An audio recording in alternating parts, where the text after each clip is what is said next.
राजनीति में वापसी, क्या ये कोई करिश्मा है या इसके पीछे कोई विज्ञान है? अक्सर बड़ी हार के बाद पार्टियां और नेता बिखर जाते हैं, लेकिन कुछ वापसी की कहानी लिखते हैं।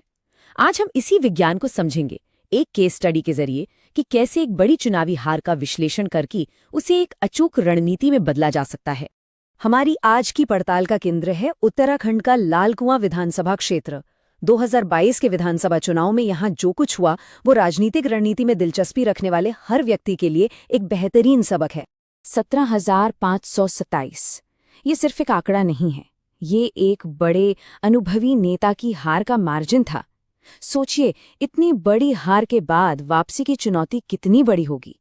तो सबसे बड़ा सवाल यही है कि क्या 20 पॉइंट का इतना बड़ा चुनावी गैप, क्या इसे सच में भरा जा सकता है, और अगर हाँ तो कैसे?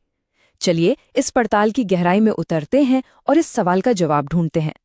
किसी भी रणनीति को बनाने से पहले सबसे जरूरी है जमीनी हकीकत को ईमानदारी से समझना, आंकड़ों की दुनिया में झांकना।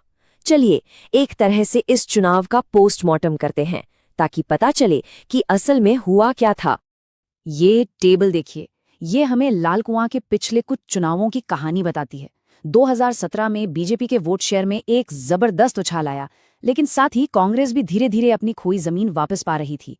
और एक चीज जो साफ दिखती है वो है हाई वोटर टर्नआउट, मतलब यहाँ के लोग राजनीति में गहरी दिलचस्पी रखते हैं और वोट डालने जरूर निकलते हैं।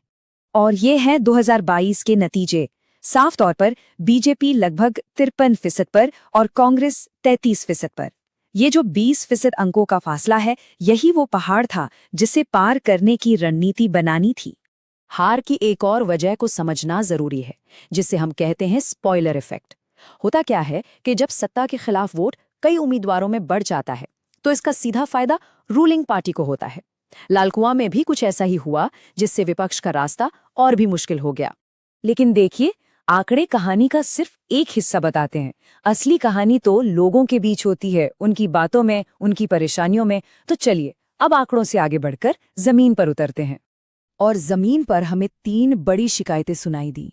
सबसे बड़ी और सबसे तकलीफदेह, युवाओं के लिए बेरोजगारी। दूसरा, घर चलाने वाली महिलाओं और परिवारों के लिए कमरतोड़ महंगाई। और तीसरा, दूर दराज के गांवों में बुनियादी सुविधाओं की कमी। ये सिर्फ मुद्दे नहीं, लोगों के रोजमर्रा के संघर्ष थे। युवाओं के लिए ये सिर्फ एक मुद्दा नहीं है, ये उनके भविष्य का सवाल है। जब अपने ही घर में, अपने ही इलाके में उन्हें कोई अवसर नहीं दिखता तो एक गहरी निराशा पैदा होती है। और राजनीति में यही निराशा सबसे बड़े बदलाव की वजह बन सकती है। इसी तरह महंगाई का असर सिर्फ अखबार की हेडलाइन में नहीं, बल्कि हर घर की रसोई में दिखता है। ये वो मुद्दा है जो सीधे सीधे लोगों के रोजमर्रा के जीवन की गरिमा से जुड़ता है और उनकी नाराजगी को बढ़ाता है। ठीक है, तो हमने समस्या को गहराई से समझ लिया, आंकड़े देख लिए, लोगों की बात सुन ली। अब सवाल है, समाधान क्या है? वापसी का ब्लूप्रिंट कैसा दिखेगा? यहीं से असली रणनीति का काम शुरू होता है। किसी भी जंग को लड़ने से पहले अपनी ताकत और कमजोरी को जानना जरूरी है। ताकत थी एक बड़ा, जाना पहचाना चेहरा, एक अनुभवी उम्मीदवार। लेकिन सबसे बड़ी कमजोरी थी पार्टी के अंदर की खींचतान, जो किसी भी अच्छी रणनीति को शुरू होने से पहले ही खत्म कर सकती थी। इस आंतरिक और बाहरी चुनौती से निपटने के लिए एक खास फ्रेमवर्क तैयार किया गया। नाम था चतुर्मुख सिद्धांत। संस्कृत से लिया गया ये शब्द, जिसका मतलब है 4 चेहरों वाला सिद्धांत। ये एक 360 डिग्री कैंपेन का नक्शा था जो हर दिशा में एक साथ काम करता था। तो क्या थे ये 4 चेहरे? पहला, चुनावी चेहरा, यानी डेटा का इस्तेमाल करके सही वोटरों तक पहुंचना। दूसरा, संगठनात्मक चेहरा, यानी बूथ पर अपनी टीम को मजबूत करना जो असल में चुनाव लड़ती है। तीसरा, नैरेटिव, यानी एक ऐसी कहानी बनाना जो लोगों के दिल को छुए। और चौथा, संसाधन, यानी पैसे और लोगों का सही वक्त पर, सही जगह पर इस्तेमाल। देखिए, दुनिया की सबसे अच्छी रणनीति भी कागज पर बेकार है अगर उसे जमीन पर उतारा न जाए। तो अब देखते हैं कि इस ब्लूप्रिंट को एक्शन में कैसे बदला गया, एक तय समय सीमा के अंदर। पूरे प्लान को 90 दिन के काउंटडाउन में बांटा गया। पहले 30 दिन पार्टी के अंदर के मतभेद सुलझाने और शुरुआती गांव दौरों पर फोकस किया गया।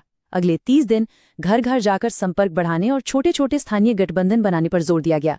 आखिरी 30 दिनों में लोगों की शिकायतों को दूर करने के लिए कैंप लगाए गए और फिर आखिरी 10 दिन पूरी ताकत के साथ रैलियां, रोड शो और टारगेटेड प्रचार। लेकिन आज की तारीख में लड़ाई सिर्फ जमीन पर नहीं लड़ी जाती। एक और मैदान है और वो है डिजिटल दुनिया, सोशल मीडिया का मैदान, जहां एक छोटी सी खबर भी तेजी से फैल जाती है। इस डिजिटल लड़ाई के लिए भी एक साफ रणनीति थी। पहला, अफवाहों और गलत जानकारी को रोकने के लिए लोकल व्हाट्सएप ग्रुप्स का जाल बिछाना। दूसरा, युवाओं से उनकी भाषा में बात करने के लिए छोटे छोटे असरदार इंस्टाग्राम रील्स बनाना। और तीसरा, बहुत जरूरी, एक ऐसी टीम जो किसी भी झूठे प्रचार का तुरंत तथ्यों के साथ जवाब दे सके। तो कुल मिलाकर सार क्या है? सार ये है कि जीत किसी एक जादू की छड़ी से नहीं मिलती। इसके लिए डेटा की सटीकता, जमीन पर एक मजबूत संगठन और सबसे बढ़कर लोगों के साथ एक सच्चा, एक प्रामाणिक रिश्ता, इन तीनों का मिलना जरूरी है। और ये पूरी केस स्टडी हमें एक बड़े सवाल पर लाकर खड़ा कर देती है। आज के इस डिजिटल शोर शराबे के दौर में आखिर जीतता कौन है? वो जिसका संदेश सबसे ज्यादा ऑर्गेनाइज्ड है, या वो जिसकी आवाज लोगों के दिलों में सबसे ज्यादा गूंजती है? इस पर सोचना जरूरी है। अगर आप एक जन केंद्रित नेता बनना चाहते हैं और अपने निर्वाचन क्षेत्र का उत्थान करना चाहते हैं, तो blueprintstrategies.ai से mgr@blueprintstrategies.ai पर संपर्क करें या 08042041602 पर कॉल करें। राजनीति से परे एक उद्देश्य।